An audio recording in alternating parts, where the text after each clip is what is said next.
ओम गण गणपते नमः। सभी श्रोताओं को नमस्कार। आप सभी का स्वागत है आपके अपने चैनल अशोक वेदा में। आज आप सुनेंगे चतुर्थ मास की कहानी। इस कहानी को भगवान श्री विष्णु की कृपा पाने के लिए 4 महीने में रोजाना सुननी चाहिए। ऐसा करने से भगवान श्री हरि विष्णु बहुत ही अधिक प्रसन्न होते हैं और हम सब पर अपना आशीर्वाद बनाए रखते हैं। तो आप सभी इस कथा को नियम से रोजाना सुनना और इस चैनल को सब्सक्राइब करके वीडियो को ज़्यादा से ज़्यादा दूसरे विष्णु भक्तों में शेयर करना।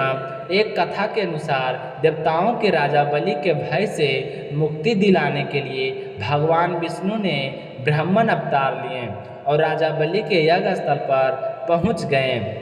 राजा बलि बहुत ही बड़े दानी थे, लेकिन वहां जाते ही राजा बलि ने उन्हें देखा तो उनका खूब आदर सत्कार किया और बैठने के लिए कहा। लेकिन राजा बलि के गुरु शुक्राचार्य ने ब्राह्मण रूप में आए भगवान श्री हरि विष्णु को पहचान लिया और उन्होंने राजा बलि से आग्रह किया कि ब्राह्मण तुमसे कुछ भी मांगे तो तुम उससे कुछ नहीं देना, इनकार कर देना।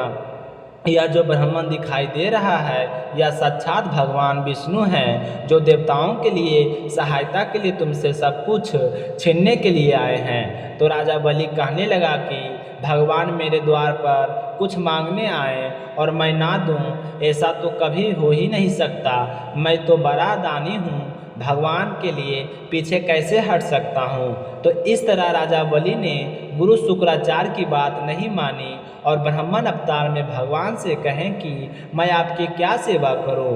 तो ब्राह्मण अवतार कहें कि मुझे तो 3 पग भूमि दान कर दो। तो यह सुनकर राजा बलि हंसने लगे कि बस 3 पग भूमि, मेरे पास तो तीनों लोगों का राज है। 3 पग भूमि मेरे लिए क्या मायने रखती है, चलो मैंने आपको दी। तो जैसे ही संकल्प करने के लिए कमंडल से जल लेने लगे तो राजा बलि को रोकने के लिए गुरु शुक्राचार्य ने राजा बलि के कमंडल में लघु रूप धारण करके प्रवेश करके बैठ गए, जिससे कमंडल का जल नहीं निकला। राजा बलि कोशिश करते रहे कि आज क्या बात हुई, कमंडल से जल बाहर क्यों नहीं आ रहा।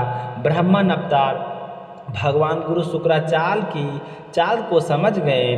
भगवान ब्राह्मण ने अपने हाथ में रखे हुए कुश को कमंडल में ऐसे रखें कि गुरु शुक्राचार्य की एक आंख फूट गई और गुरु शुक्राचार्य छटपटाकर कमंडल से बाहर निकल आए। इसके बाद राजा बलि ने 3 पग भूमि दान करने का संकल्प लिया। तो जैसे उन्होंने संकल्प लिया तो ब्राह्मण ने अपना आकार बढ़ाना शुरू किया और एक पैर से पूरी पृथ्वी को, दूसरे पैर से अंतरिक्ष को नाप लिए और तीसरा पग रखने के लिए कोई स्थान नहीं था। तो राजा बलि ने अपना सिर ब्राह्मण भगवान के चरणों में रख दिया। तो इस तरह राजा बलि अपना सब कुछ गवा बैठे। बलि से तीनों लोगों को मुक्त करके श्री नारायण ने देवराज इंद्र का भय दूर किया और राजा बलि को पाताल लोक का राजा बना दिया।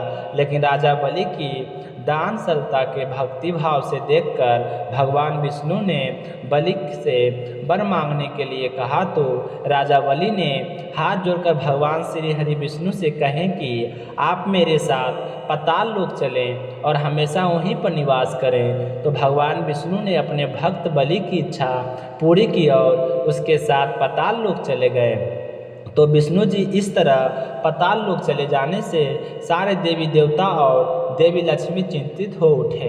तो एक दिन लक्ष्मी ने भगवान विष्णु को पाताल लोक से मुक्त कराने के लिए एक योजना बनाई और एक गरीब औरत का भेष धारण करके राजा बलि के पास पहुंच गई। उन्होंने राजा बलि को अपना भाई मानते हुए राखी बांध दी। तो राजा बलि ने कहा कि आपने मुझे भाई माना है और राखी बांधी है, तो राखी के बदले मैं तुम्हें वरदान देता हूँ कि तुम मुझसे जो तुम्हारी इच्छा हो मांग लो।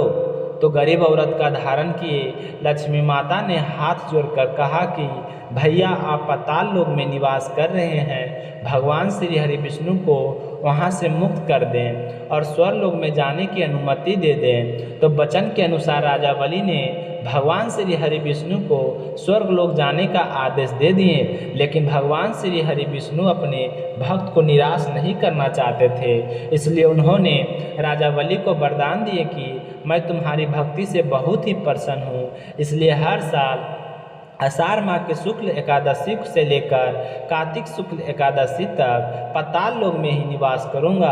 तो अपने वरदान के अनुसार ही भगवान विष्णु इन 4 महीनों में पाताल लोक में जाकर निवास करते हैं और इन 4 महीनों को चतुर्मास के नाम से भी जाना जाता है।